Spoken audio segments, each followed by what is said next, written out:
बाबा खरं सांगा. एकदम खरं बघा, एकदम खरं. एकदम खरं सांगा, की हट्टी होते का लहानपणी? एकदम खरं सांगा. ही हिंट आहे मला असं वाटतं. मुलीचं लग्न ह्याच्यापेक्षा मला वाटतं कुठल्याही बापाच्या आयुष्यातला आणखीन हळवा कोपरा नाही.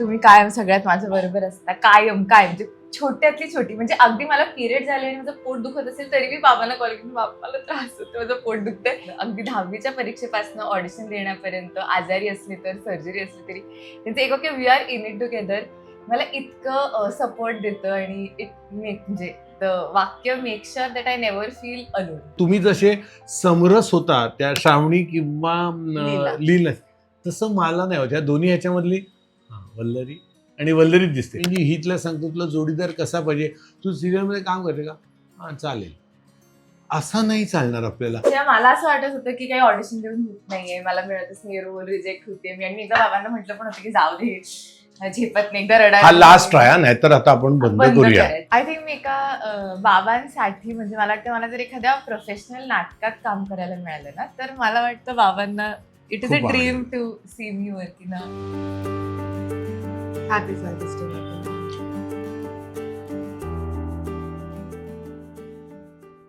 बाबा खरं सांगा. एकदम खरं बघा, एकदम खरं. एकदम खरं सांगा, की हट्टी होते का लहानपणी? एकदम खरं सांगा. ही हिंट आहे मला असं वाटतं.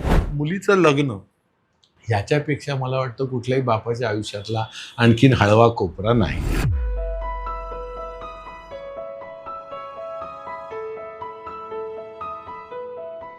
तुम्ही कायम सगळ्यात माझ्या बरोबर असता. कायम म्हणजे छोट्यातली छोटी, म्हणजे अगदी मला पिरियड झाले आणि माझं पोट दुखत असेल तरी मी बाबांना कॉल करून, बाबा मला त्रास होतो, माझं पोट दुखतंय. अगदी 10वीच्या परीक्षेपासून ऑडिशन देण्यापर्यंत, आजारी असली तर, सर्जरी असली तरी त्यांचं एक okay we are in it together मला इतकं सपोर्ट देतं. आणि इट मेक म्हणजे वाक्य make sure that I never feel alone. तुम्ही जसे समरस होता त्या श्रावणी किंवा लीला. लीला, तसं मला नाही होत. या दोन्ही ह्याच्यामधली वल्लरी आणि वल्लरीच दिसते. म्हणजे हितला सांगतो तुला जोडीदार कसा पाहिजे, तू सिरियलमध्ये काम करते का, हां चालेल, असा नाही चालणार आपल्याला. तेव्हा मला असं वाटत होतं की काही ऑडिशन देऊन होत नाहीये, मला मिळतच नाही, रोल रिजेक्ट होते मी. आणि एकदा बाबांना म्हटलं पण होतं की जाऊ दे, झेपत नाही, एकदा हा रडायला लास्ट आहे, नाहीतर आता आपण बंद करूया. आय थिंक मी एका बाबांसाठी, म्हणजे मला वाटतं मला जर एखाद्या प्रोफेशनल नाटकात काम करायला मिळालं ना, तर मला वाटतं बाबांना इट इज अ खूप dream to see me working ना.